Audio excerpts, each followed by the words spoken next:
Hello, everyone, and welcome to Uncivil Law. And for today's video, we are going to do a response to remarks from the Vice President, J.D. Vance, who went over to Europe, specifically Munich, for a security conference, and then decided to basically biatch slap all of Europe right in the face. He named names, and he called out countries and basically said, "You're doing freedom wrong." He named names.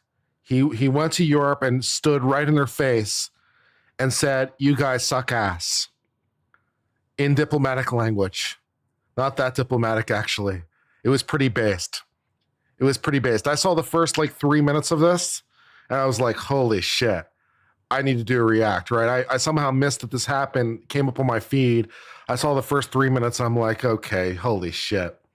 So let's watch this, because J.D. Vance just absolutely slapped the dick out of Europe's mouth, hardcore. Let's watch this thing.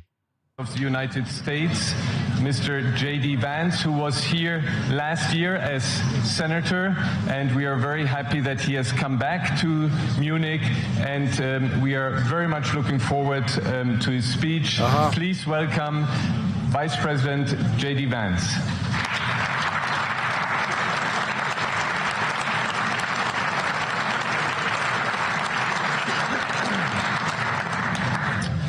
Well, thank you, and thanks to all the gathered delegates and luminaries and media professionals, and thanks especially to the hosts of the Munich Security Conference for being able to put on such an incredible event. We're, of course, thrilled to be here.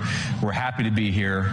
And, one of the things that I wanted to talk about today is, of course, our shared values. And, it's great to be back in Germany. As you heard earlier, I was here last year as United States Senator. I saw Foreign Secretary David Lammy, and joked that both of us last year had different jobs than we have now. But now it's time for all of our countries, for all of us who have been fortunate enough to be given political power by our respective peoples, to use it wisely to improve their lives. And I want to say that, I was fortunate in my time here to spend some time outside the walls of this conference over the last 24 hours. And I've been so impressed by the hospitality of the people, even as, of course, as they're reeling from yesterday's horrendous attack. So there was a terrorist attack, as I sort of understand it, a immigrant who was supposed to be deported but wasn't deported, drove a truck into a crowd and killed like a dozen people or something. The exact number I wasn't clear on, but he killed quite a lot of people with a truck. So there was a terrorist incident. So that's what he's referring to there. And the first time I was ever in Munich was with my wife, actually, who's here with me today, on a personal trip. And I've always loved the city of Munich, and I've always loved its people.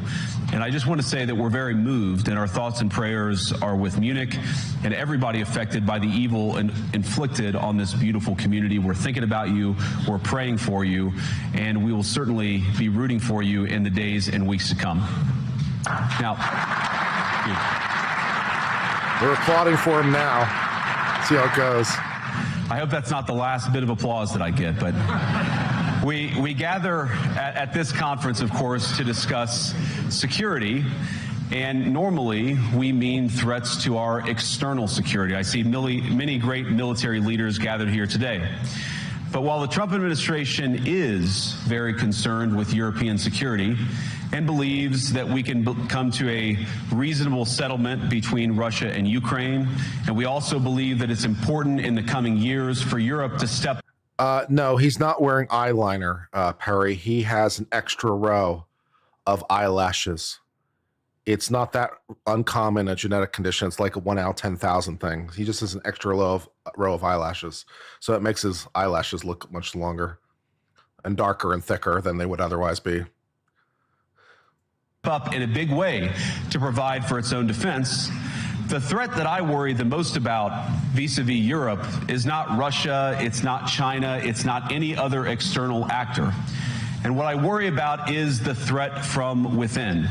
The retreat of Europe from some of its most fundamental values shared with the United States of America.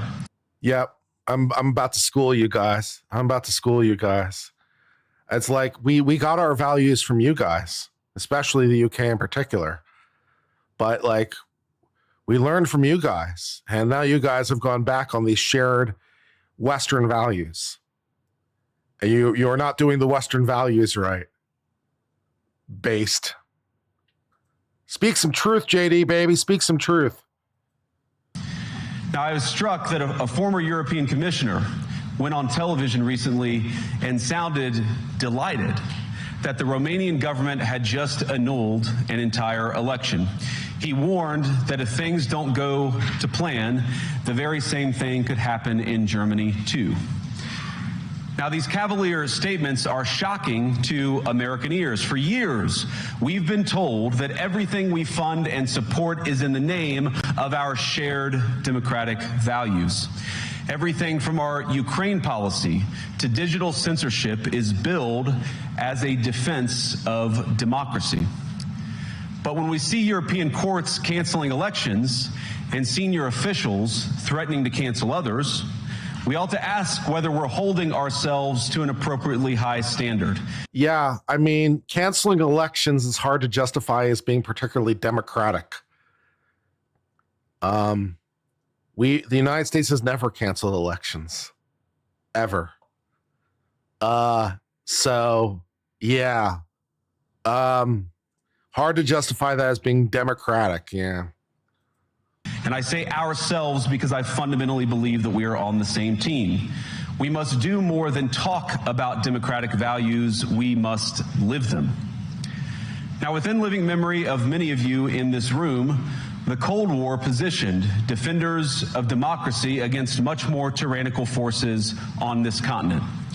And consider the side in that fight that censored dissidents, that closed churches, that canceled elections.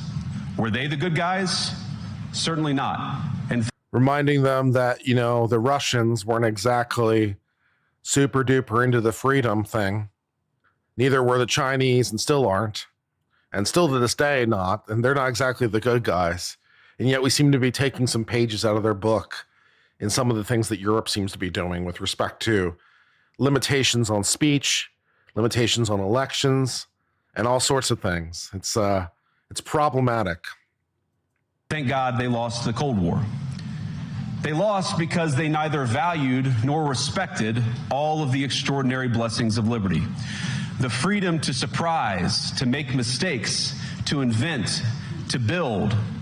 As it turns out, you can't mandate innovation or creativity, just as you can't force people what to think, what to feel, or what to believe. And we believe those things are certainly connected.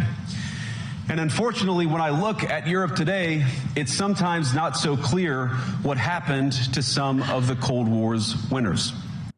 Spitting some harsh truth there. You guys used to be the good guys. You guys used to be the good guys. And now you've lived long enough to see yourself become the villains. That's pretty based, man. That's pretty based. You just gotta love that, man. He's like, yep, I'm spinning some truths over here, big time. Okay. Yeah. I look to Brussels, where EU commissars warn citizens that they intend to shut down social media during times of civil unrest the moment they spot what they've judged to be, quote, hateful content. Yep. Or to this very country, where police have carried out raids against citizens suspected of posting anti-feminist comments online as part of, quote, combating misogyny on the internet, a day of action. Yep. So we're rating people for the wrong thing. Also the UK rating people for the wrong thing when it comes to so-called hateful opinions. And we got the Germans rounding up people for the wrong opinions. That's never gone wrong before in history. Lol. I look to Sweden, where 2 weeks ago the government convicted a Christian activist for participating in Koran burnings that resulted in his friend's murder. And as the judge in his case chillingly noted, Sweden's laws to supposedly protect free expression do not, in fact, grant, and I'm quoting, a free pass to do or say anything without risking offending the group that holds that belief. See, that is so backwards from an American perspective on freedom of speech that it's like it's hard to know even where to start. Like you don't get a free pass to say a thing that might challenge or offend someone else's beliefs. Really? Then what's left for freedom of speech, right? It's like you don't get to say things because someone else believes something different and it offends their belief. That was in a judicial decision, man. That's not freedom of speech. You're allowed to say things that offend people's beliefs in the United States all the time. You can say things that, that are anti-Muslim, anti-Jewish, anti-Christian, anti-whatever, because we have freedom of speech. Just because other people's feelings get hurt is not a basis to suppress speech. That's dumb. And perhaps most concerningly, I look to our very dear friends, the United Kingdom, where the backslide away from conscience rights has placed the basic liberties of religious Britons in particular in the crosshairs. Facts. The UK, with their rules on hate speech and apparently making it illegal, it's apparently illegal in some situations for a person to pray outside an abortion clinic, or it's illegal for them to pray as part of a protest. It's apparently, because I saw someone get arrested for that. Like they were literally standing, doing nothing, and they asked, "Are you praying?" And the person's like, "Yes, I am." And apparently that's illegal. Apparently it's illegal to silently pray in your own head as part of a protest in some situations. That's interesting, right? Yeah. A little over. No, that's true. I saw it, man. I saw it happen. I saw the clip. I saw the clip of the woman get arrested. They asked her, "Are you praying?" She said yes, and she got arrested. I saw it happen. What do you mean it's not true? 2 years ago, the British government charged Adam Smith Connor, a 51-year-old physiotherapist and an Army veteran, with the heinous crime of standing 50 meters from an abortion clinic and silently praying for 3 minutes. Not obstructing anyone, not interacting with anyone, just silently praying on his own. There you go. And I'm pretty sure in the clip I saw it was a woman who got arrested.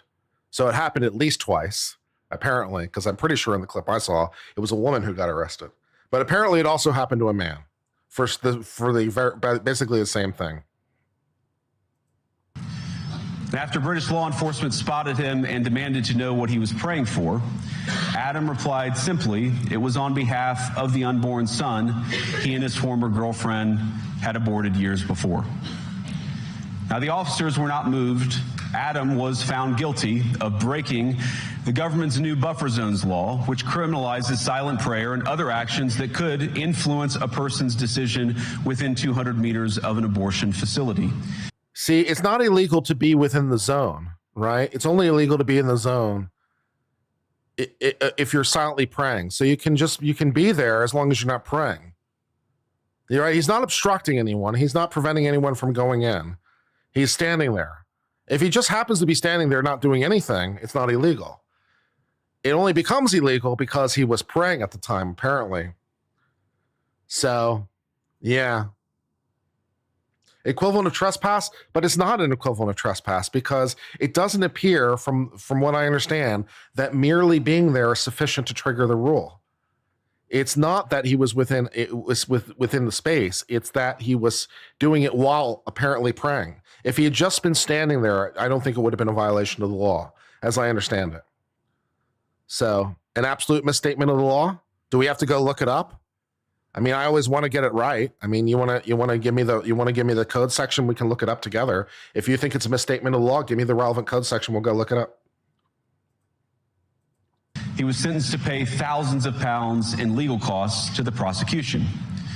Now, I wish I could say that this was a fluke, a one-off crazy example of a badly written law being enacted against a single person. But no, this last October, just a few months ago, the Scottish government began distributing letters to citizens whose houses lay within so-called safe access zones, warning them that even private prayer within their own homes may amount to breaking the law. Naturally, the government urged readers to report any fellow citizen suspected guilty of thought crime.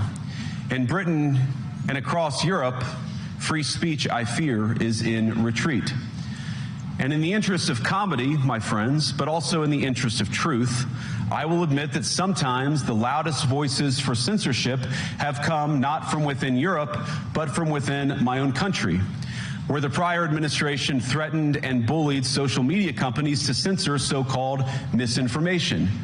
Misinformation like, for example, the idea that coronavirus had likely leaked from a laboratory in China. Our own government encouraged private companies to silence people who dared to utter what turned out to be an obvious truth. Facts. So I come here today not just with an observation, but with an offer.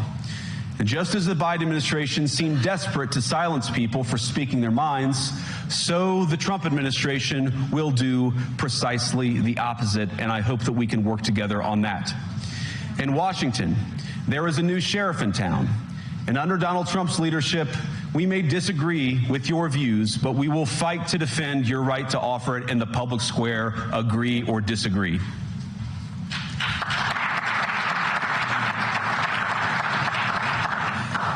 Now, we're at the point, of course, that the situation has gotten so bad that this December, Romania straight up canceled the results of a presidential election.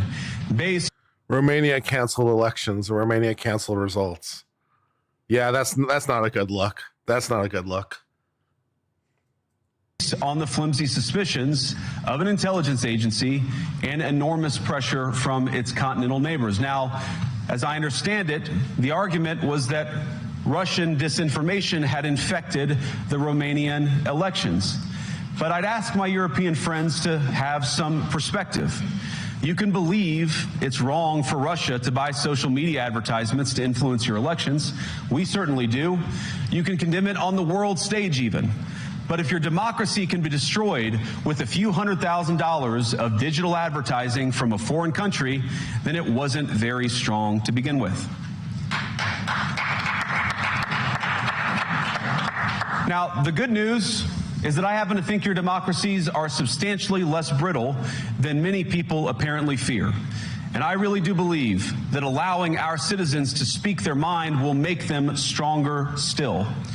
Which, of course, brings us back to Munich, where the organizers of this very conference have banned lawmakers representing populist parties on both the left and the right from participating in these conversations. Now, again, we don't have to agree with everything or anything that people say. But when people represent, when political leaders represent an important constituency, it is incumbent upon us to at least participate in dialogue with them. Now, to many of us on the other side of the Atlantic, it looks more and more like old entrenched interests hiding behind ugly Soviet-era words like misinformation and disinformation, who simply don't like the idea that somebody with an alternative viewpoint might express a different opinion or, God forbid, vote a different way or, even worse, win an election.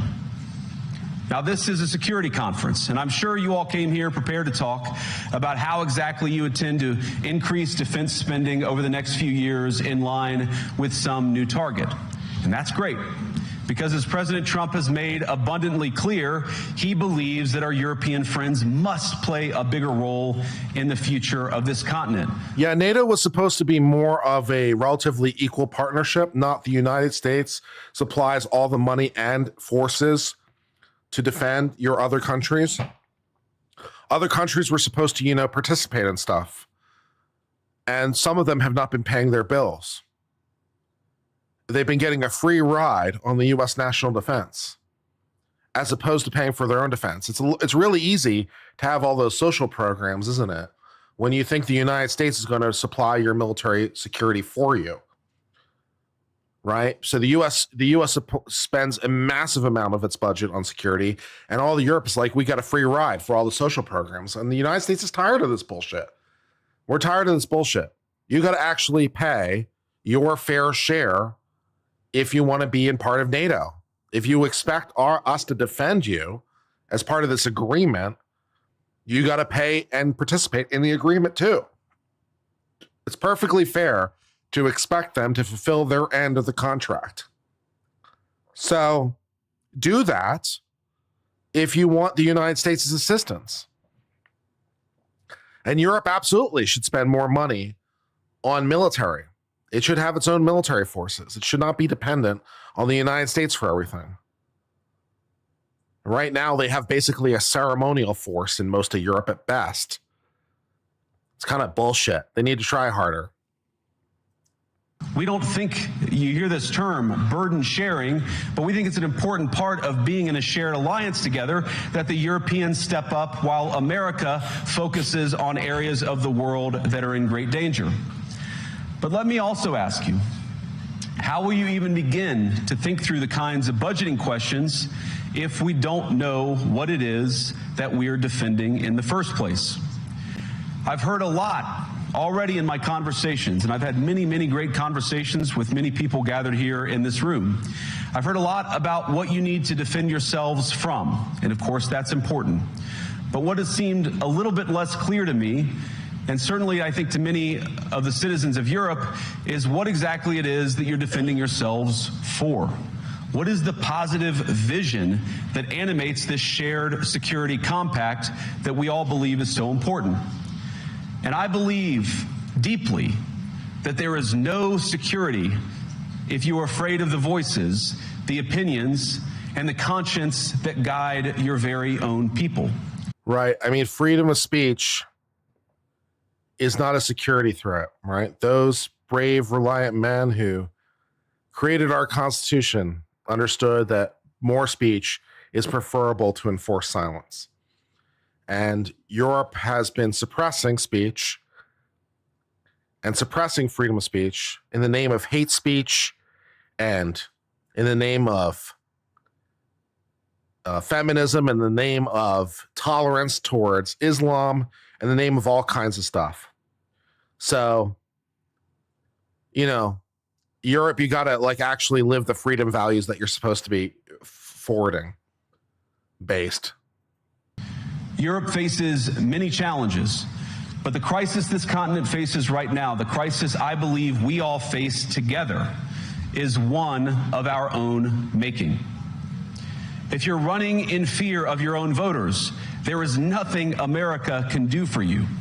Nor, for that matter, is there anything that you can do for the American people who elected me and elected President Trump. You need democratic mandates to accomplish anything of value in the coming years. Have we learned nothing that thin mandates produce unstable results? But there is so much of value that can be accomplished with the kind of democratic mandate that I think will come from being more responsive to the voices of your citizens. Which sounds suspiciously like a basic definition of democracy, incidentally, right? I mean, isn't democracy kind of at its core letting the people decide and letting people, you know, letting their voice be heard and then doing that? Isn't that sort of the thing? Yeah. Sliding edge for $5 is popular opinion. Uncivil should don his cowboy hat when judgments get handed down, or major legal whoop ass and gets doled out. Also, Newsom sucks. I appreciate that. Thank you. Kathy, your realtor in Jersey, gave $2 to say, wow, JD is stepping up. He certainly is. I do appreciate the sort of irony that this guy who is a hillbilly, by his own definition, right? A hillbilly has gone to Europe and is smacking Europe around on basic democratic principles.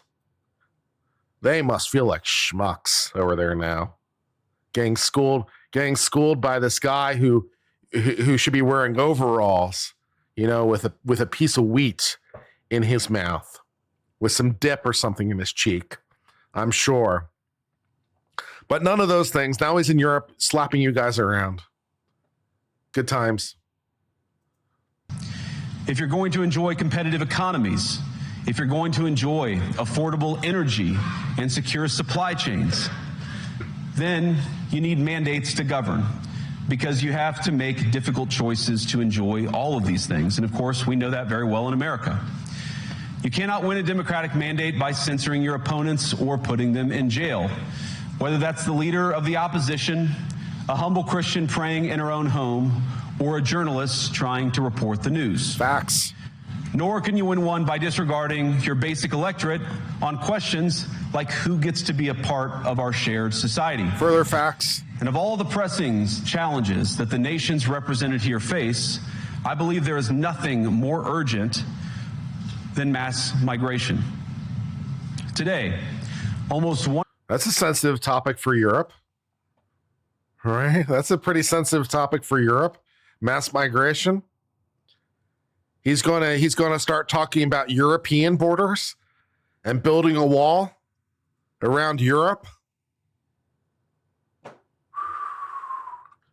Yeah, this could be interesting. All right, let's do this thing. 1 in 5 people living in this country moved here from abroad. That is, of course, an all-time high. It's a similar number, by the way, in the United States, also an all-time high.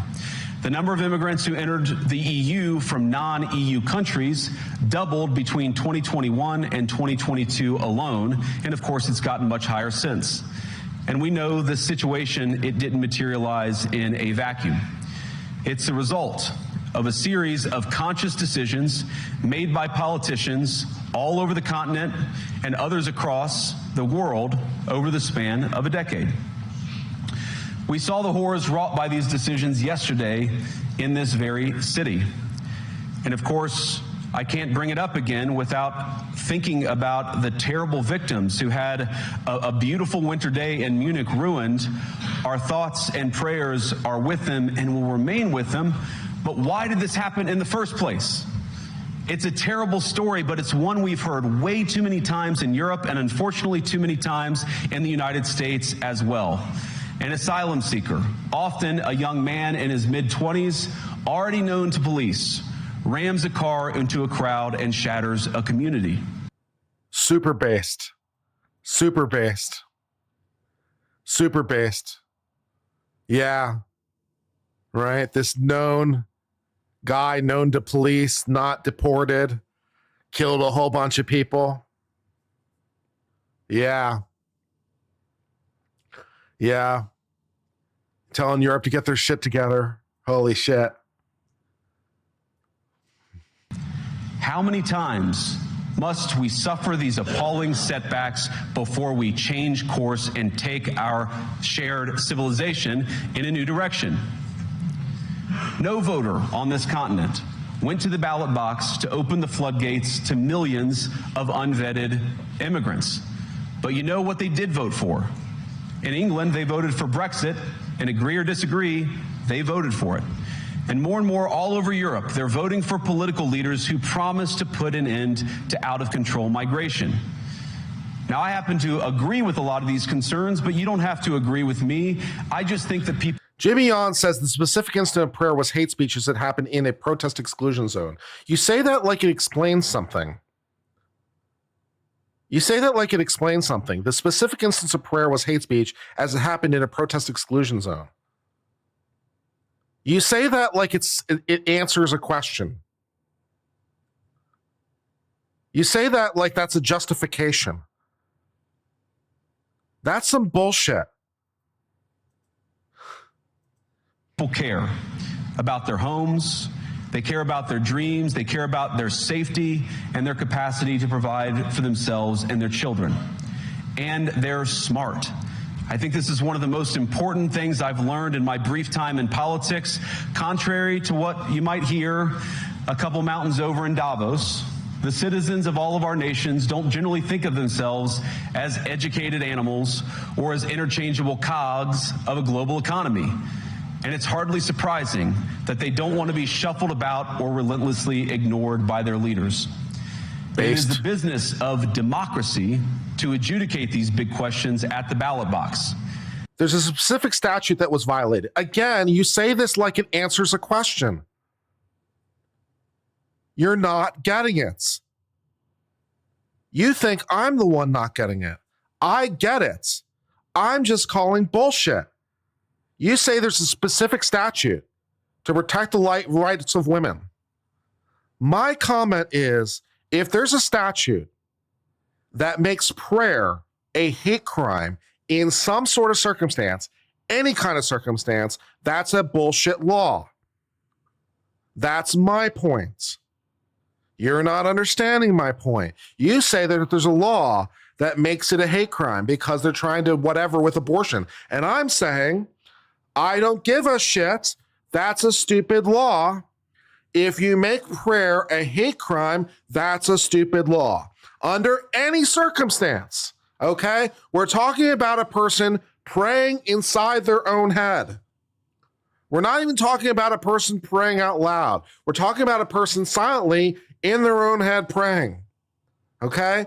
If under any set of circumstances, that's a hate crime, that is a bull fucking shit law.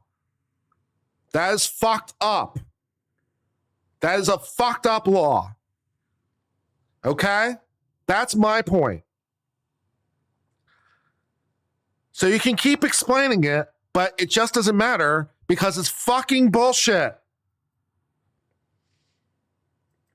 I believe that dismissing people, dismissing their concerns, or worse yet, shutting down media, shutting down elections, or shutting people out of the political process protects nothing. In fact, it is the most surefire way to destroy democracy. And speaking up and expressing opinions isn't election interference. Even when people express views outside your own country. You are literally, at that point, criminalizing what someone thinks.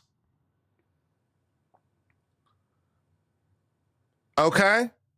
You are literally, at that point, criminalizing them for the content of their mind because they're doing it silently. Right? So you're literally criminalizing them for the content of their mind. You're literally created a thought crime. Do you not get this? You have literally created a thought crime because you thought that in the wrong place. You're not allowed to think that there. What the fuck are you talking about?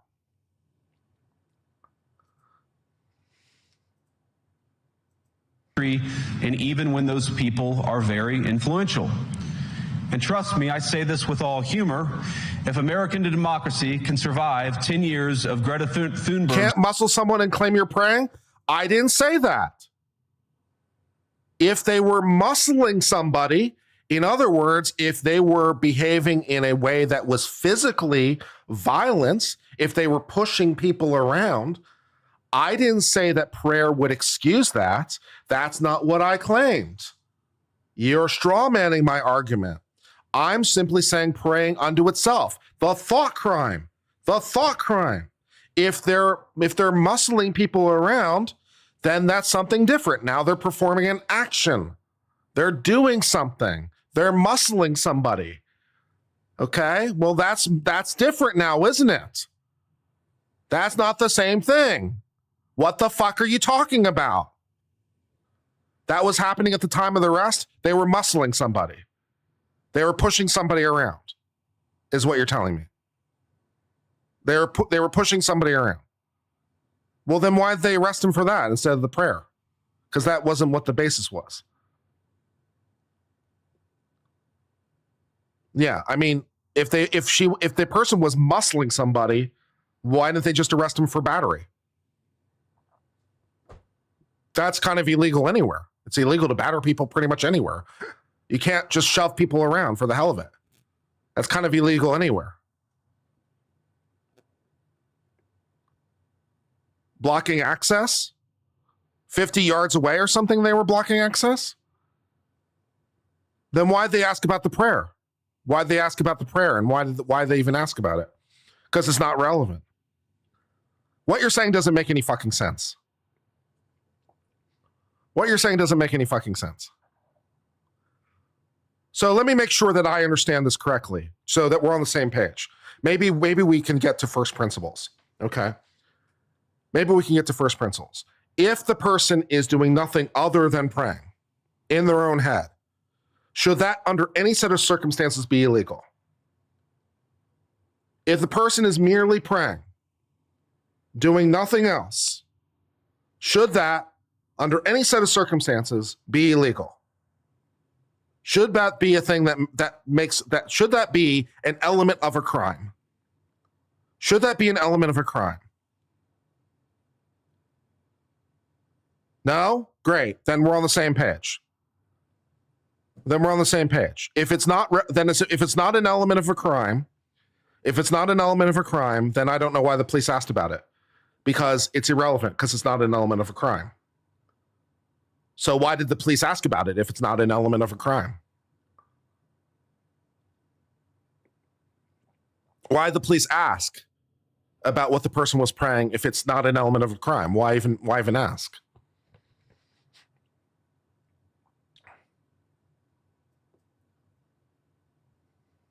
I don't understand.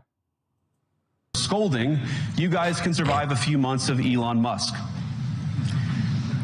But what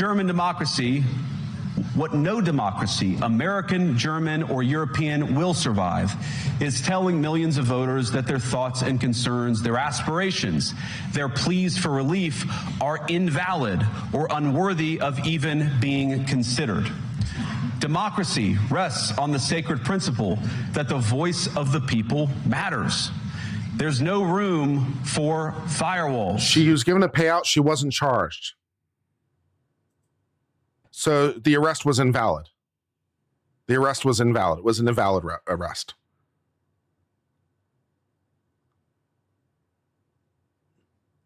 But the police arrested her on that basis.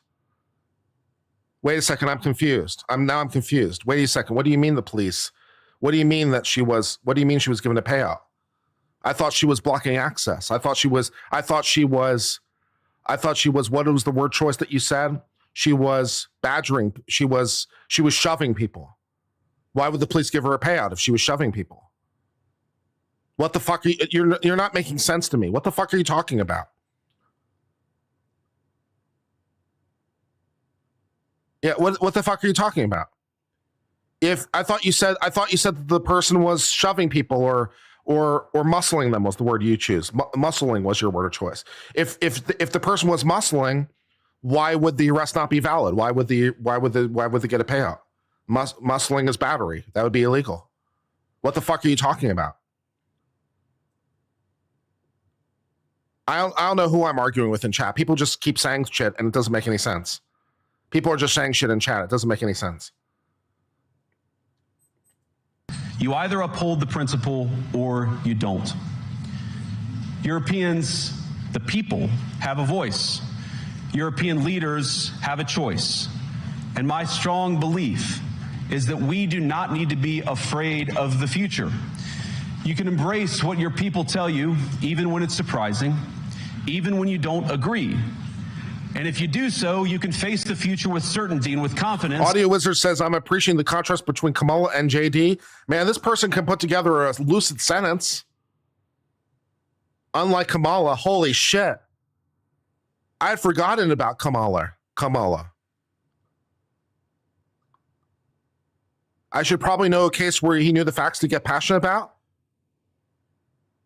But JD told me the facts, and you guys are telling me that's wrong. And then you guys are telling me contradictory things that don't make sense. But I'll tell you what, at the end of the stream, we'll Google some articles about the guy.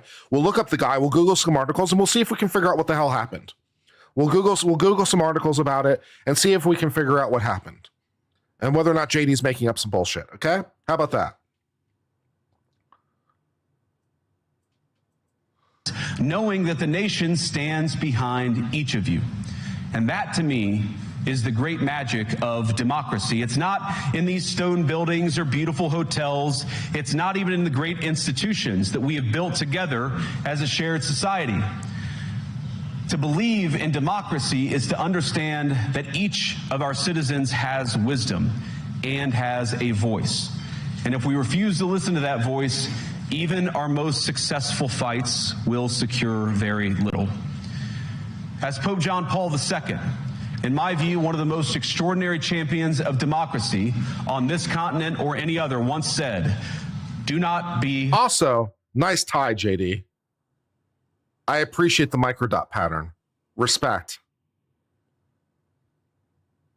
Wasn't blocking access, but praying in an obvious way where the police felt it could offend others. So we're back to he was arrested for praying. We'll Google some articles about it and see if we can figure out the truth about what happened. Because JD says the person was arrested for praying. Because it might offend other people that the person was praying, which is some bullshit. Vance is a hated figure here and everywhere. The world doesn't care about what the U.S. has to say. Well, you might hate him, but I love him. You might hate JD, but I love. He's spitting some facts. He's spitting facts in Europe. You guys don't like what he's saying, but he's spitting some facts. He's telling some harsh truth to our friends. Good friends tell each other harsh truths, man. You know? He's telling Europe some harsh truths right now. Afraid. We shouldn't be afraid of our people, even when they express views that disagree with their leadership. Thank you all. Good luck to all of you. God bless you. Based. All right, let's see if we can find the name of this guy that was arrested, and so we can Google the facts and see what the hell's going on. Not, in fact, grant, and I'm quoting, a free pass to conscience rights has placed an Army veteran with the heinous crime of standing 50 meters from an abortion charged Adam Smith Connor. Adam Smith Connor, this is UK, right? Britons in particular in the crosshairs. Rights has placed our very dear friends, the United Kingdom, where the backslide. All right, UK, Adam Smith Connor. We're going to Google some articles and see if we can figure out what the hell's going on. Because that sounds like a reasonable thing to do. Adam Smith Connor, UK, arrest. All right. Let's see. I'm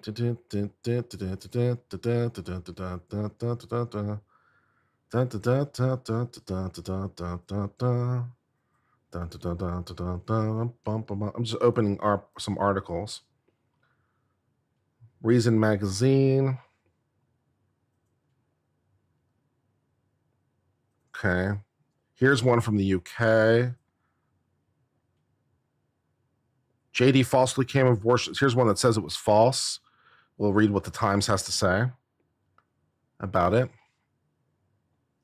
Washington Times, Catholic Herald, National Review, Telegraph, BBC. These look like some sources that are reasonable. This is a good place to start. We're gonna look at a whole bunch of sources. We're gonna look at a whole bunch of sources because that seems like a reasonable thing to do. All right.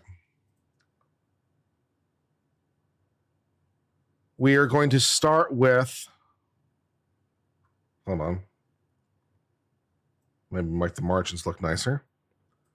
Got to make the margins look pretty. Got to have pretty margins. All right, we're going to start with the Washington Times. Adam Smith Connor convicted in UK of thought crime for praying outside abortion clinic.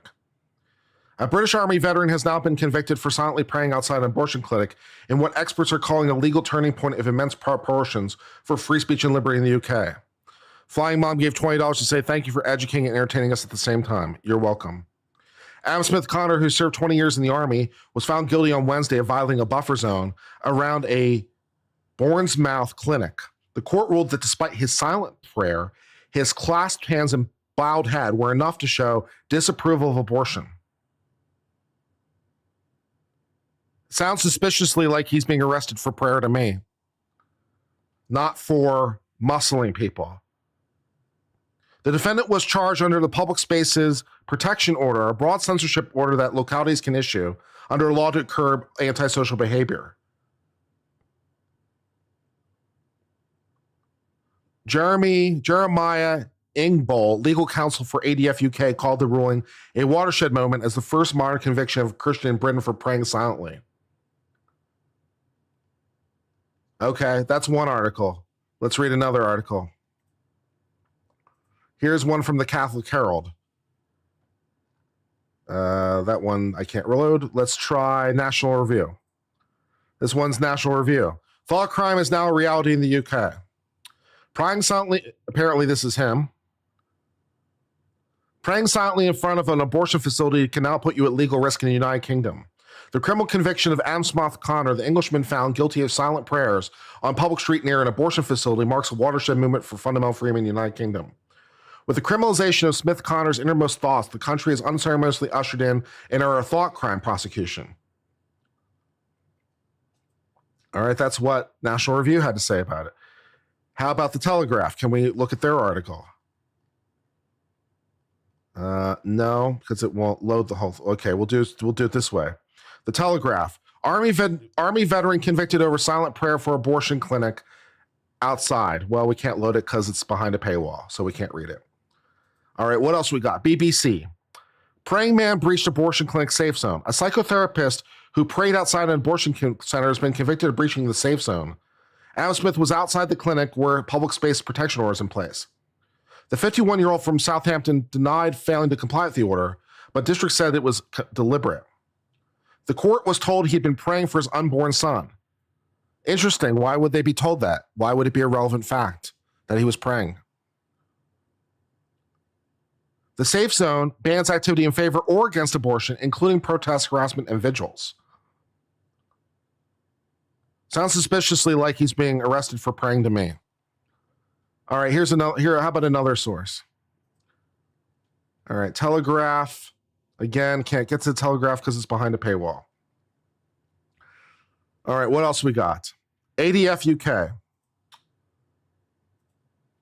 Army veteran confirms appeal as Crown prosecution concedes silent prayer not necessarily an offense. Oh, how nice of them. As the Crown Prosecution Service unveils guidance clarifying silent prayer is not necessarily a crime in an abortion buffer zone. How nice of them. The Army veteran found guilty for praying silently near an abortion center has announced he'll pursue an appeal against his conviction. The guidance comes the same day as the national rollout of a new buffer zones law, making it a crime to influence a person's decision to access abortion services within 150 meters of an abortion facility. So it's illegal just to protest. It's illegal to protest near an abortion facility within 150 meters. So this isn't about access to the front doors. This is about preventing people from protesting. So it's illegal to protest within 150 meters. That's a football field and a half. That's a pretty long distance.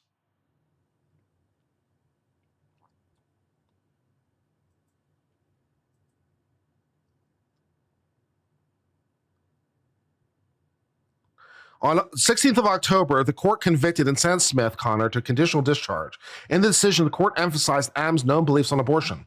The judge also noted that many people perceived that Adam was praying because at one point his head may have been slightly bowed and his hands were clasped in his way at ease posture. Yeah, so apparently the problem was he was praying because that might be praying against abortion. It's illegal to pray against abortion, I guess. This is pretty bullshit.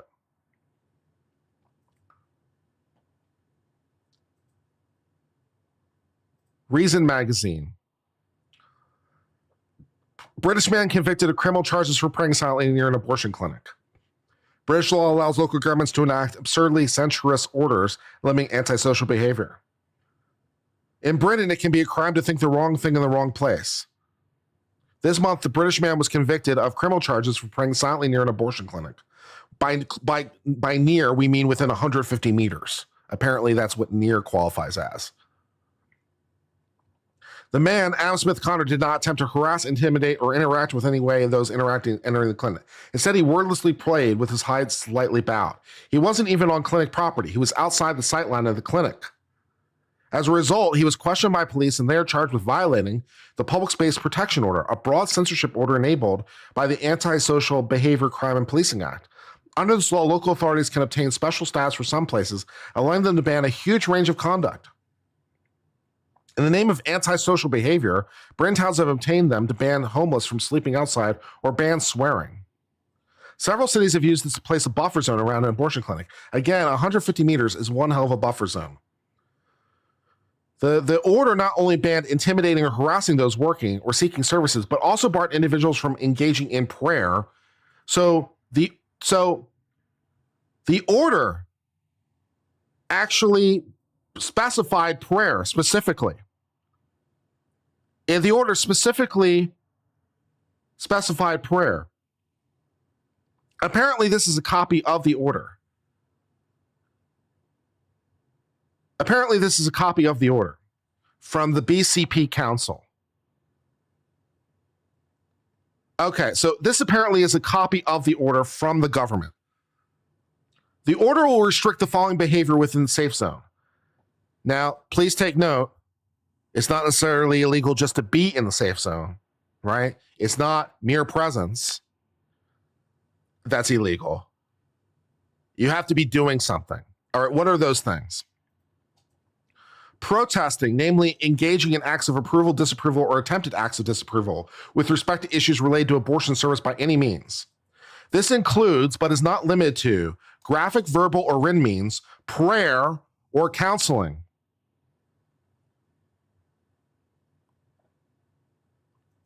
Holding vigils, where members audibly pray, recite scripture, genuflect, sprinkle holy water on the ground, or cross themselves if they perceive a service user passing by. Okay, I mean, I don't know that we need to keep going at this point, because at this point, we've now read the primary source material.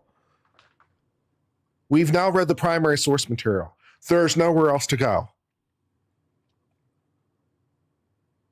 Right? We're not reading articles about the thing. We're reading the thing. So it very much banned prayer. It banned praying, reciting scripture, genuflecting, sprinkling holy water on the ground, or crossing themselves.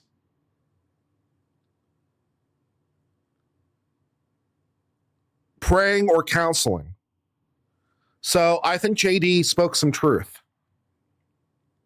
And I think whoever in chat it was, individually or collectively, whoever it was in chat, who was saying bullshit, I think not so much. I don't think it was bullshit. I think it was in fact true. The order specifically refers to praying. The police apparently arrested him for praying. The court specifically mentioned praying in its decision, which is the basis of appeal on that. So I'm not sure how much more we can really read at this point to be like, no, JD was right. He was arrested for praying silently, incidentally, within the 150-meter buffer zone. So someone in chat owes me an apology, but I don't think anyone's going to be forthcoming.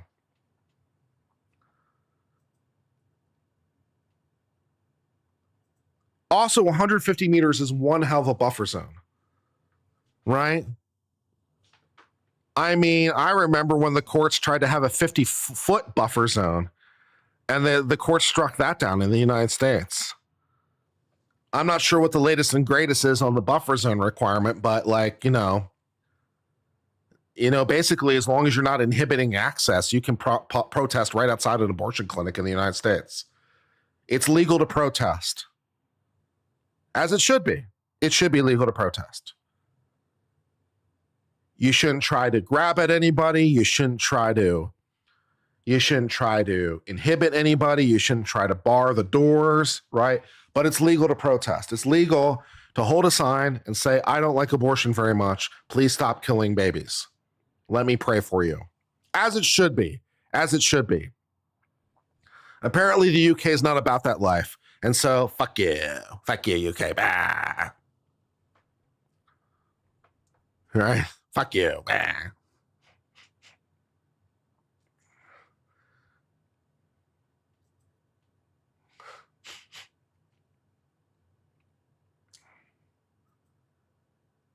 Yeah. I mean, it's like the court's reasoning betrayed the nature of it. The court reasoned that prayer amounted to disapproval of abortion, because at one point his head was seen slightly bowed, his gland was grasped. The judge saying he was capable of being seen, he was engaged in prayer. I mean, I don't know how much more primary it could be, guys.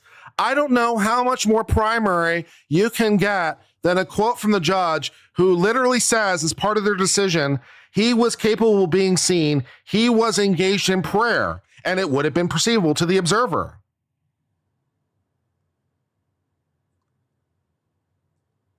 It seems like the prayer is the problem. It seems like the prayer is the problem. I'm not sure how much more primary material you can get than this, guys.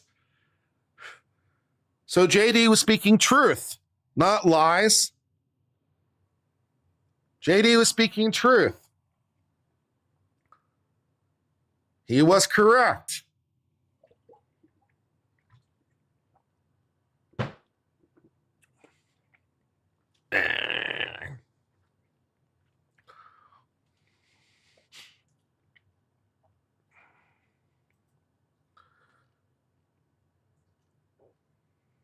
What bullshit.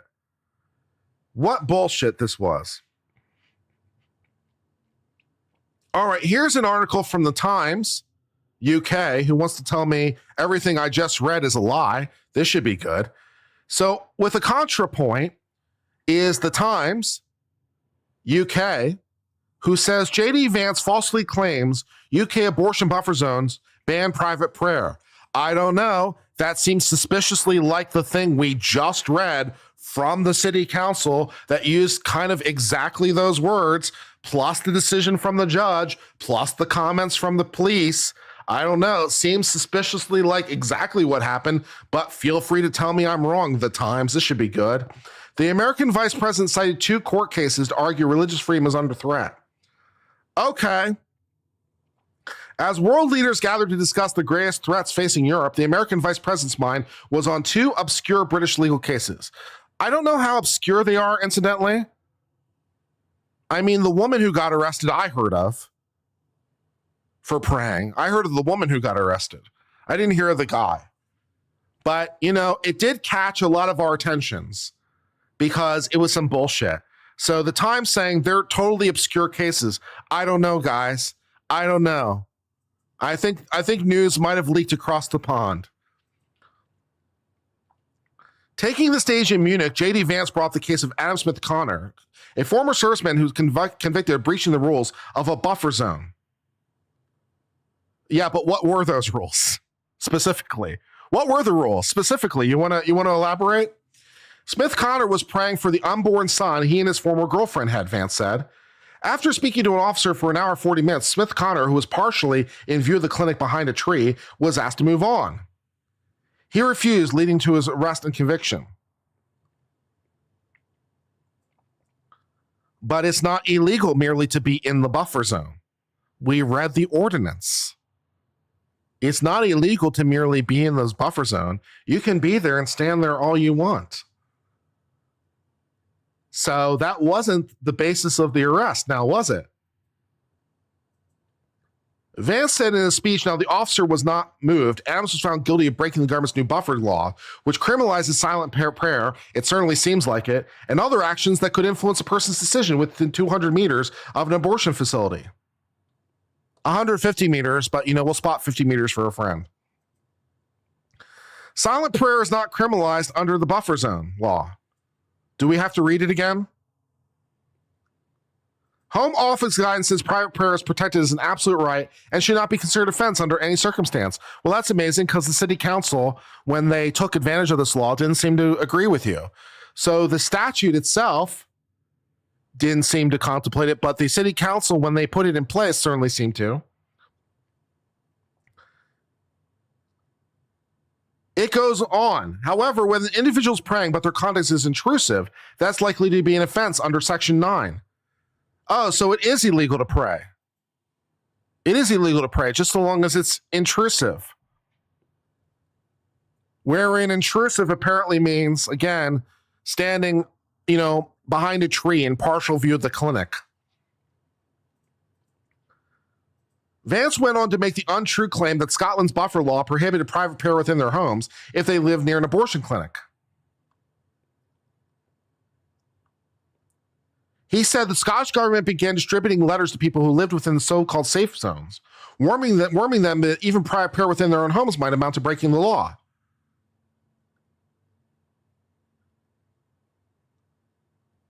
The buffer zone law in Scotland makes an offense to attempt to influence someone's decision to access, provide, or facilitate abortion within 200 meters of an abortion clinic. In reality, the letter referred to by Vance says the offense applies mostly within public areas.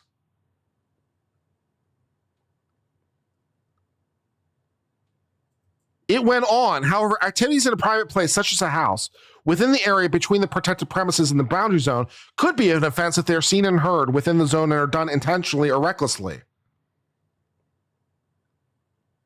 And you're saying that Vance made the untrue claim the law prohibits private prayer. It seems to me it does. It seems to me it does. If that private prayer can be seen or heard within the zone, and you're doing it intentionally. So if you're intentionally praying too loudly in your own house or in your own backyard, that could be an offense. No prayer in your own backyard if you live within 150 meters of an abortion clinic. That's neat. I love how the Times explaining to me why JD Vance is wrong just tells me why JD Vance was right. That's always nice, you know? When you are telling me why it's wrong, and then your very explanation tells me why he's right, you know you're having a good day. Since the law covers actions which have the intent of interfering with someone going for an abortion, a person who lives within the buffer zone would not be prevented from praying. Well, it would if it can be seen or heard within the zone and done intentionally or recklessly, according to you. Right? Even a person living in the zone was praying against abortion would not be considered to have a direct influence on a woman arriving in the clinic. It would, according to you, if they can be seen or heard and are done intentionally or recklessly. So better not pray too loud, I guess. Notice the bill of itself give an example of a person living within the self zone who puts up an anti-abortion sign with the intention of preventing people accessing abortion. That example doesn't make me feel any better. It's like, oh, okay, it's not illegal to pray. It's just illegal to put up an anti-abortion sign on my own house. Wait, what? Wait, what? It's illegal for me to have a sign in my own house that says abortion is bad if I live within the zone? Oh, it's not illegal to pray. It's just illegal to have the sign. Oh, I feel so much better now. Okay. Oh, here we go. Oh, all right, here we go. If a resident whose home was 200 meters decide to pray at a high volume, for example, using a loudspeaker, or for example, just by having a lot of people over. Right? Using words intended to deter a woman who heard them seeking an abortion, this could be a violation. Oh, so it is possible to pray and it be a violation. I love it when the Times tells me it's false and then tells me it's true. I love it when the Times tells me it's false and then tells me it's true. It's false unless they're praying at a high volume. Maybe they have a couple people over. And if they use words intended to deter a woman who heard them from seeking abortion, this could be a violation. Oh, so it is illegal to pray, in addition to having a sign. And so forth and so on.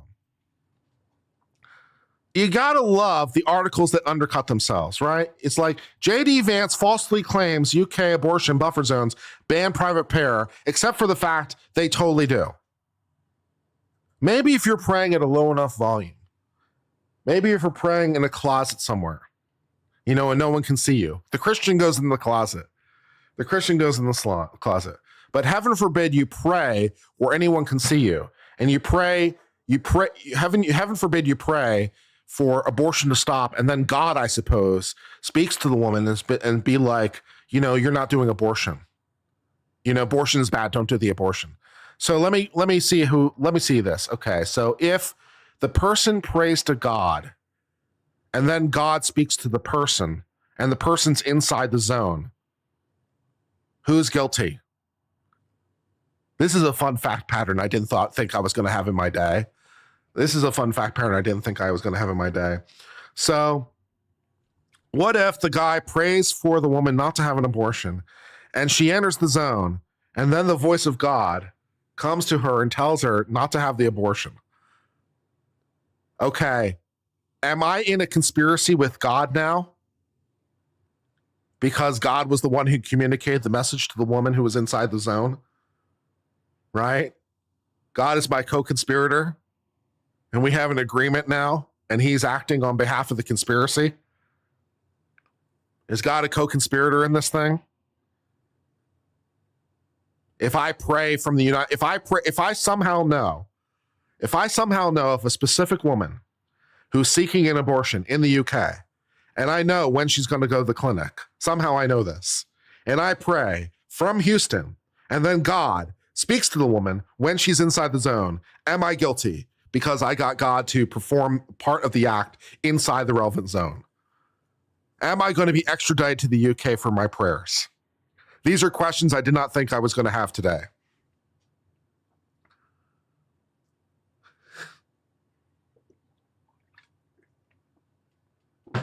These are questions I did not think I was going to have in my day.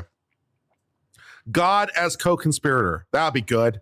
Put God as an unindicted co-conspirator on the indictment. That'll be positive news. It'll probably happen at some point, man. The U.S. wouldn't extradite for that. Let's suppose that I go visit the UK on my own initiative, and then they arrest me for the God conspiracy prayer thing. Yeah, okay. Let's suppose I do a YouTube channel, and so I film myself, right? Let's suppose hypothetically I had a YouTube channel, and let's suppose that I led us in a group prayer together for a specific woman not to have an abortion, and then the UK saw it, and then I visited the UK, they prosecuted me for the grand conspiracy.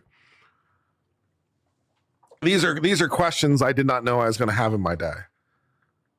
What if someone's watching my YouTube channel in the UK, and the woman, as she's passing by, watches me as she sees this guy's screen. This guy's holding a screen watching Uncivil Law, and he has the volume up as she's about to enter the clinic, and she sees me specifically praying for her. Somehow I know about this, and then she decides not to. Have I engaged in an unlawful protest because my broadcast was being broadcast within the zone? These and other exciting questions are brought to you by this bullshit law. These and other exciting questions are brought to you by this bullshit law.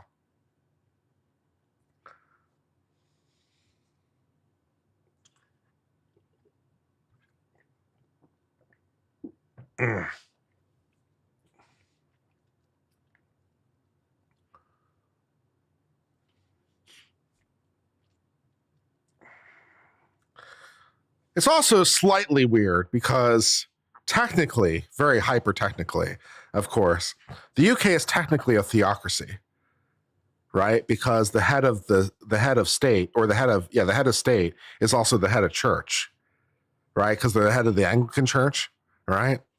So technically, the UK is a theocracy, but they don't allow God within certain zones in the UK. Interesting.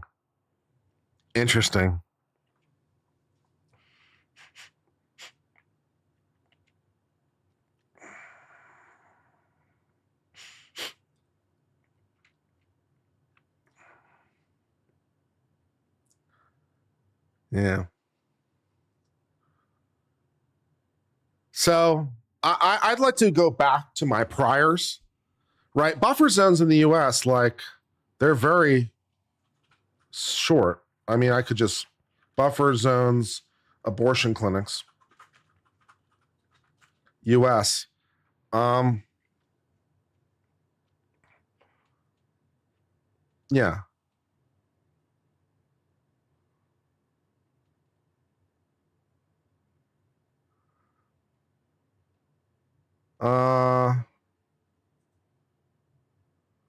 See what the latest and greatest on this subject is.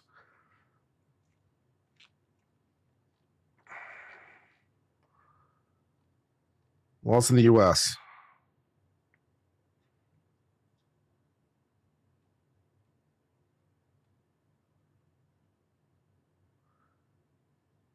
Okay, buffer zone laws. Let's do a quick search from Wikipedia. In the U.S., three states have passed buffer zone legislation, which create a fixed area around a medical facility or floating area around patients and staff. Colorado, 100 feet fixed and 8 feet floating. After being enacted in 1993, the floating position was challenged in 1995 when 3 activists suggested it would violate freedom of speech. Although upheld in trial court and by the state's appeal court, the Supreme Court of Colorado would not hear the case. So petitioners took their case to the U.S. Supreme Court. In February 1997, considering its ruling against a floating buffer zone in the case of Schneck versus pro-choice, the Supreme Court requested the appeals court of Colorado to re-examine their law. It was upheld again, and in February 1999, the Supreme Court of Colorado agreed with the holdings of the lower court. In 2000 case Hill versus Colorado, the floating provision was again appealed before the federal Supreme Court, where this time it was upheld 6-3. So an 8 feet floating zone is legal, I guess. 35 feet fixed buffer zone in Massachusetts.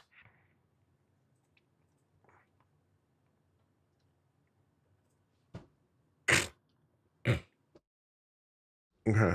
35 feet buffer zone enacted in 2007, Massachusetts. 2007, Arizona general testified before the legislature. The buffer zone was signed by the governor and took place in 2007. Attorney General successfully defended the statute before the U.S. Court of Appeals, which affirmed the constitutionality. The 2007 law changed the 2000 law, which provided for an 18 feet fixed buffer zone and 6 feet floating buffer zone.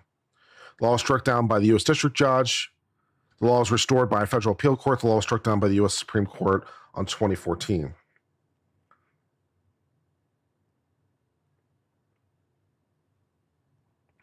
Fixed buffer zone and 8 feet floating buffer zone. So, like 8 feet floating might be illegal. Yeah. So, court ruled 6-3 that freedom of speech was not violated by Colorado limiting protest, education, distribution, literature, or counseling within 8 feet of a person entering a healthcare facility. So, not so much with 150 meters as 8 feet, which is about 3 meters. So, not so much 150 meters as how about 3? So, yeah. How about 3? So, that's exciting. Yeah.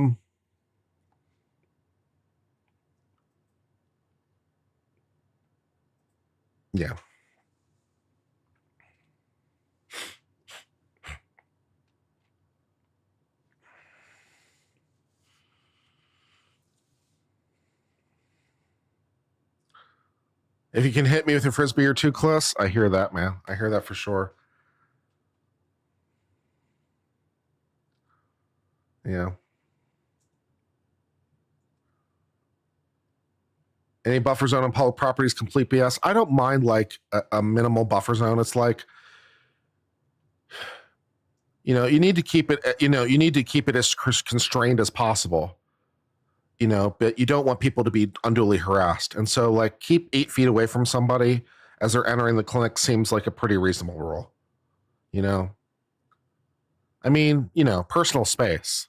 If you're within 8 feet of me, you're getting close to my personal space.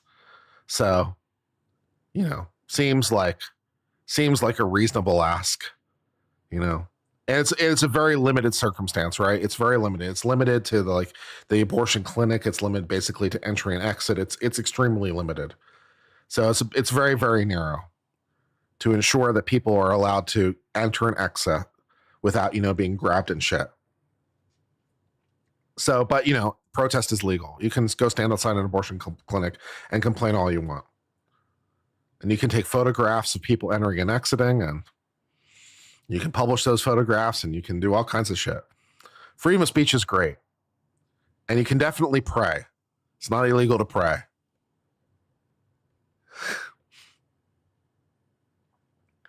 If they walk within 8 feet of you, then you're not violating the rule. Right? If they close the distance, you're not violating the rule. Right? They can't force you into it, right? By walking towards you. Because that requires action on your part. So if you're standing 8 feet away and then they walk towards you, then, yeah.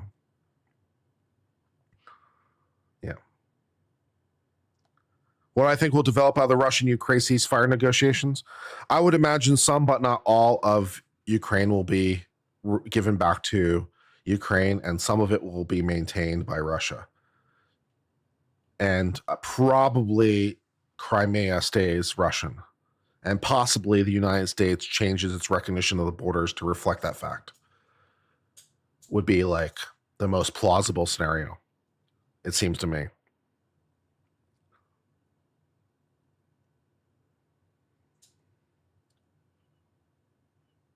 So that seems like the plausible scenario.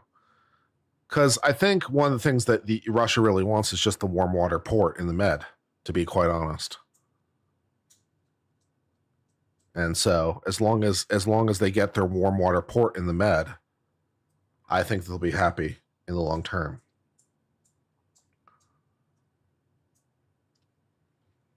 And Ukraine can't join NATO. Yeah, obviously. Yeah, very much.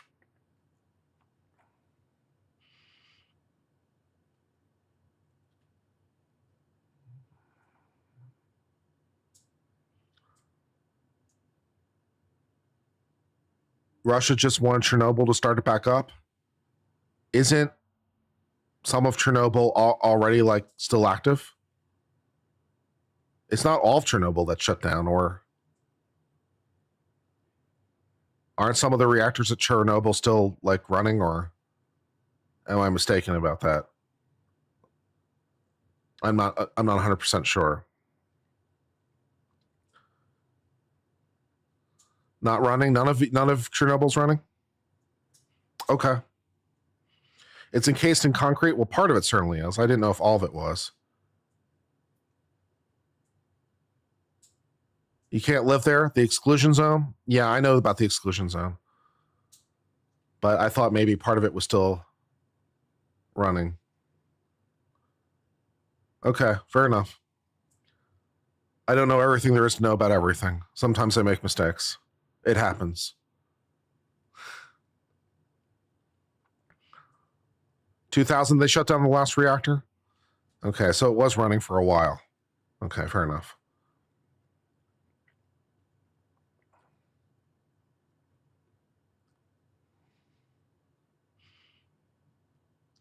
Before the war, it was still running production power. See, that's what I thought. Like before the war, it was still running production power.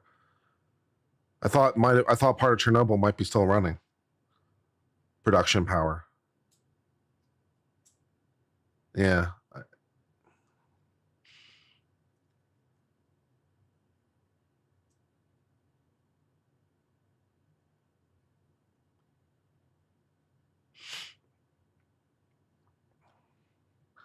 Trump will want a deal on rare earth minerals. Yeah, probably. And we'll get it, I'm sure. We'll get it. Shut down in the 90s? Okay. Yeah. I don't know. I don't always know everything about everything, right? So it's like, okay. It's like I wasn't quite sure. But at least I told you I wasn't quite sure, right? I told you right from the outset I wasn't sure. Because I don't like to just spew shit. I like to like speak from a place of knowledge. So if I'm not sure, I like to say things like I'm not sure. Because I don't like to just make up things or like, just be blatantly off point. Not to say that I can't make mistakes even when I'm sure, but if I'm not sure, I like to highlight that because I want to be credible. So.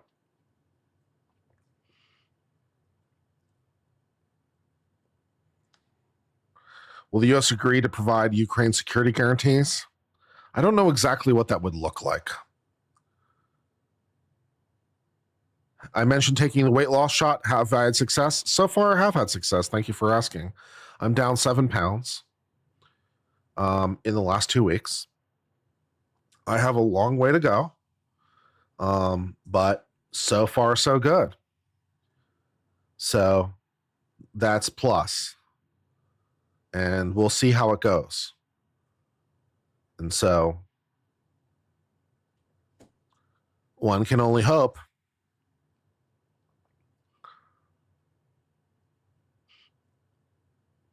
Today, apparently, a drone damaged the containment structure for the bus reactor. That's nice. Yeah.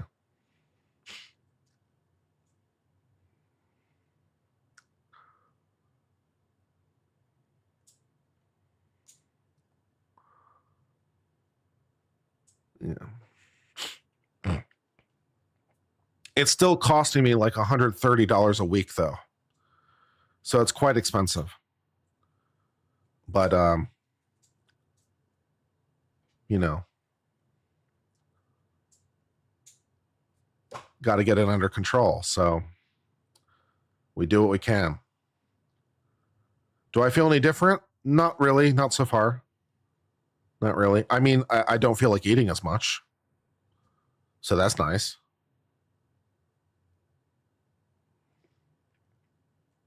What shot am I using? Monjourno, which is a little bit better than because I was previously taking the other one.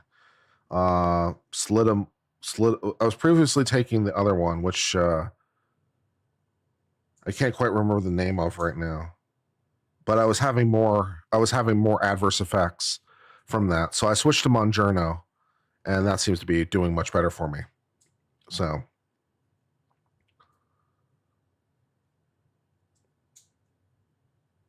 less side effects. So it seems to be better. Semaglutide was what I was looking for. Yeah, semaglutide was what I was looking for. So originally I was taking semaglutide, and I was having some adverse reactions to that. And now I'm taking Monjourno, which is different, and it seems to be less side effects.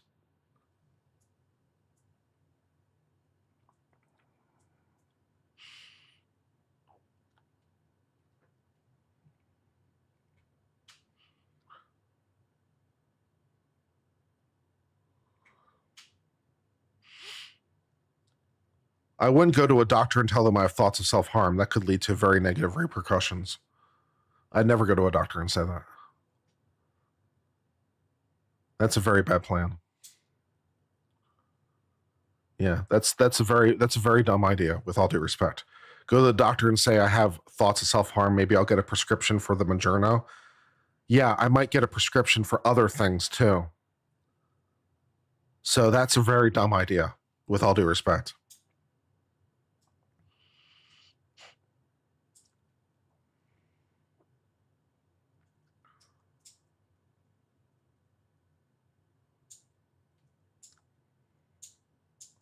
Doctor required ASCAT now every visit. Yeah, I filled out my depression inventory when I went. You know, I filled out the depression anxiety inventory when I went in. So I suffer from depression. I filled out the inventory. But I wouldn't say I was feeling that way, because it leads to problems. I'm back on Vance again. I haven't been on Vance for a long time. So I just started taking that again today, because I was off. I had trouble with the doctor, and found a doctor who would prescribe it. And at least this time around, it was much easier to get supply. I didn't have to call around to get supply. So that was nice.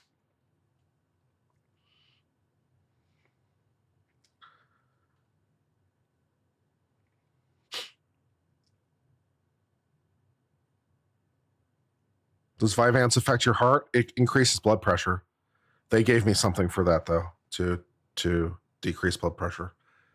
So they gave me something to counter that problem. Wellbutrin? Yeah, I've taken Wellbutrin in the past.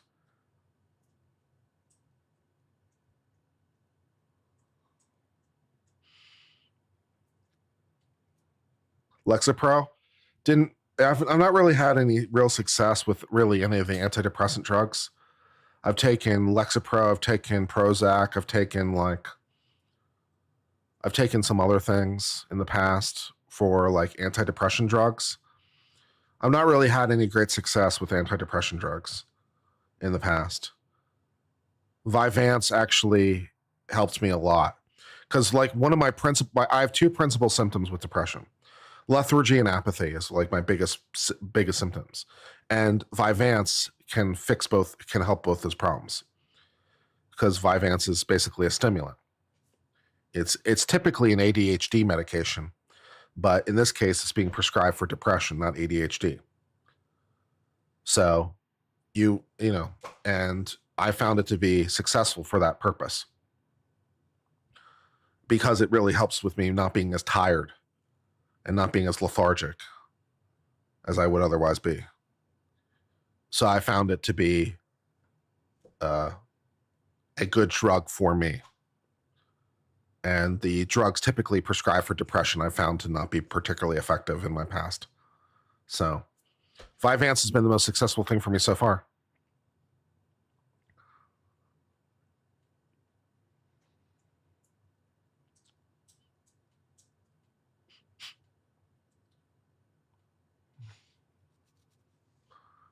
Yeah, taking off the extra pounds will help in a lot of ways.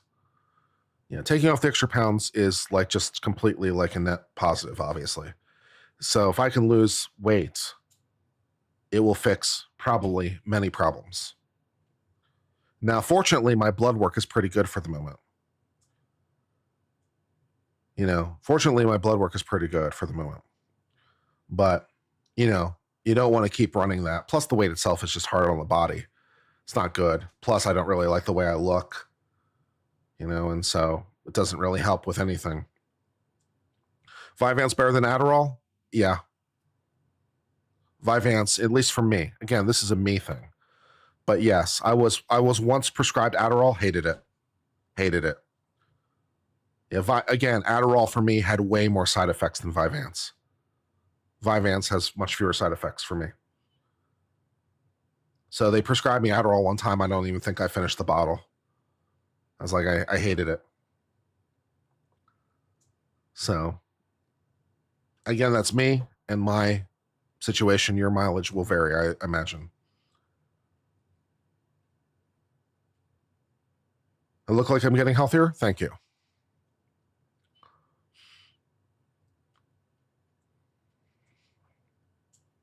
What side effects with Adderall? It made me really jittery. It made me very what's a good word for it? It made me very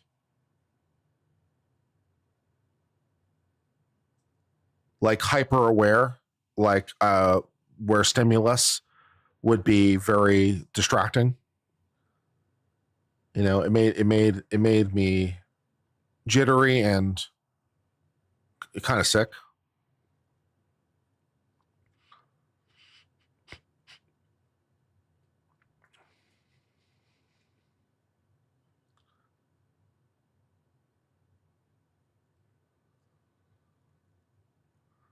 I already do TST. So I got that covered. I need to actually have blood. I need to actually at some point in the near future have blood draw because my red blood count is a little high. Provigil is essentially speed. Ritalin is essentially speed. Provigil is lexidefenamine. So it's a variant of amphetamines. But it's like those extra chemicals make a huge difference.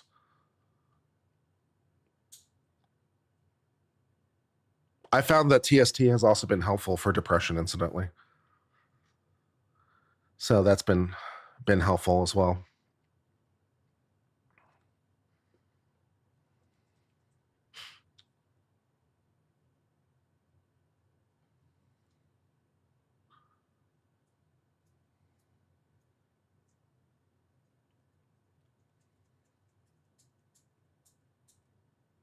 Adderall makes you triggered. Yeah, it kind of just makes you like anxious isn't quite the right word for it, but it's the only thing I've got. So like it doesn't quite make me anxious, but it made me like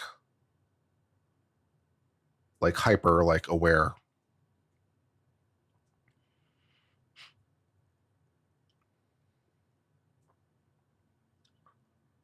Vyvanse is the best that I've had yet so far. So just take one of those a day and see how that helps. Adderall is speed, right? I'm sorry, not Ritalin. I made that mistake last time too. You're correct. It's Adderall, not speed. Sorry. Yeah, you're right. My fault. I made that mistake before too, but you're right.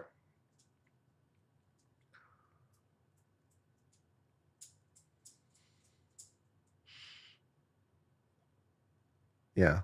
Ritalin is methyl. Yeah, you're right. Ritalin is not amphetamine. You're right. That's Adderall. I got it mixed up. I made a mistake.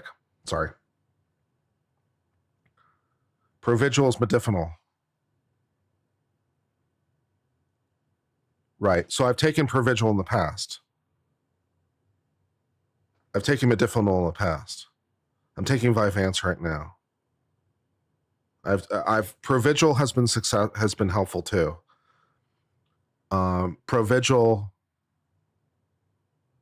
Provigil helps with like tiredness. Vyvanse is slightly better. It's marginal though. It's marginal, but Vyvanse is probably slightly better than Medicinal. But it's close. Medicinal is a very interesting drug. It makes you alert without making you like anxious. It makes you able to stay awake without stimulating you. So yeah, Provigil Medicinal is a very interesting drug. Yeah, I've used it before, and I've had success with it before. If I didn't have Vyvanse, I would take Medicinal again, because it does a lot of the same things. It's a very close drug.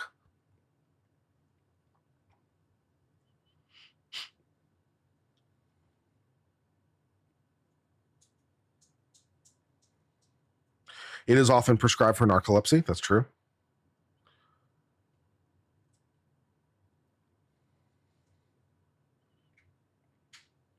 You wish you found Provigil years ago. Provigil is a great drug. It's also very, very difficult to OD on Provigil. It's like almost impossible to OD on Provigil, which is nice. That is a nice bonus.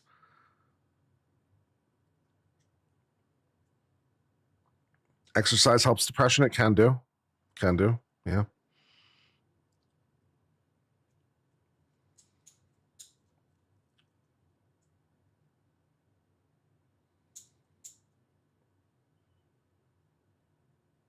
I made a nice little like chicken thing today.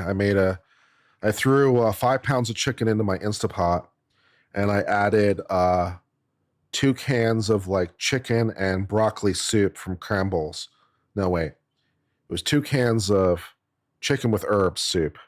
And then it was like 1 can of like broccoli cheddar soup. And then I added in like 2 bags of cheddar cheese. And I cooked that in the Instapot with some water.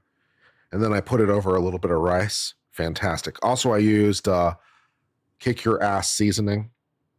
Mama Kick Your Ass or whatever it's called seasoning for that was very, very nice. Recommended. So that worked out very, very well today in my Instapot. So that was nice.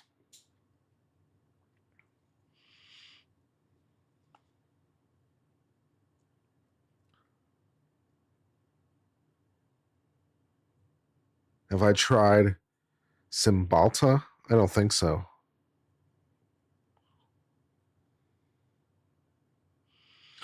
When you take Vyvanse, your alcohol consumption goes to 0. I haven't had much alcohol to drink really in multiple months at this point. My alcohol consumption is way, way down.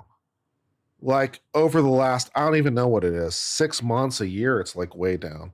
Like I bought 3 12 packs of beer, and it took me something like 6 months or something to get through it. You know, it's like ridiculous. I don't drink like whiskey anymore, really at all. My alcohol consumption is basically almost 0. So I'm not sure exactly what that's due to, but my alcohol consumption is like way the fuck down.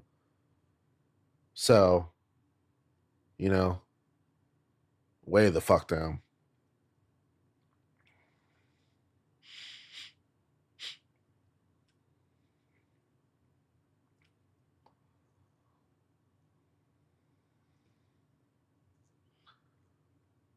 Which is fine by me.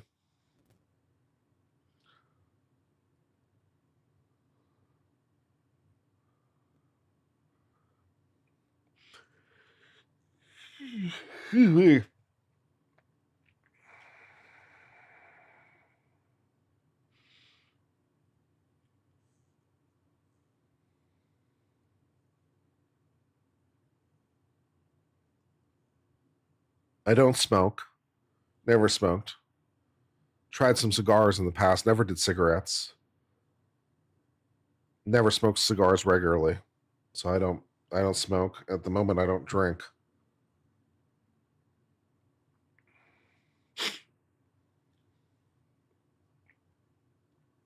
Sleepy time? It is sleepy time. It is sleepy time. I'm still debating whether or not to return that watch I bought. I think I'm going to do it though. I bought this watch. I bought this Hamilton Khaki Field Automatic, 42 millimeter, $530. First of all, I'm not 100% sure I really have $530 to really spend. But second of all, it's just not really doing anything for me. Like I bought it, I tried it on, put it on my wrist, and I'm like, It just didn't make me. It didn't make me happy. And at the moment, I'm wearing that same style of watch in the form of a Timex, which is like $50. So is the other watch like 10 times better? I mean, yeah, to be honest, it probably is 10 times better. I mean, it's Swiss made, it's a better case, you know, it's mechanical, it's a better brand and all the rest of it. So it probably is 10 times better. But at the moment, I'm flexing this Timex, which is the same style, and it's doing everything that the other watch would do for me. So I think I'm going to return the other watch. Plus $530 is almost a month's worth of Monjourno. So I think I'm going to return it.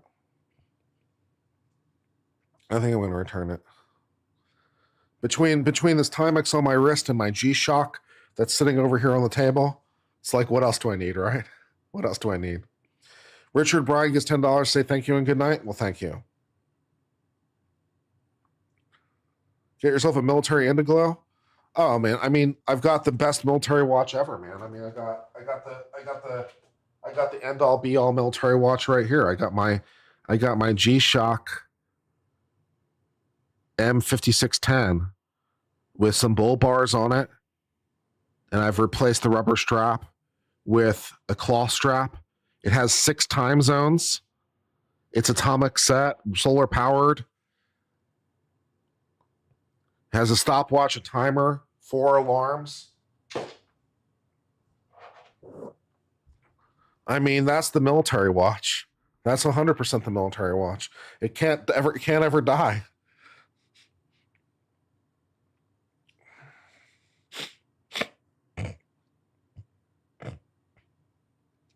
All right, guys, I'm going to go ahead and sign off for now. I've been enjoying the stream.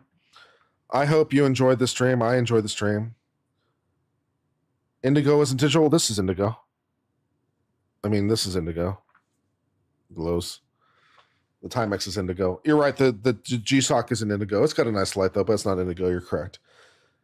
I've been Uncivil Law. Until later, my friends, I hope all's well for now, my friends. Cheers for now, my friends, and goodbye.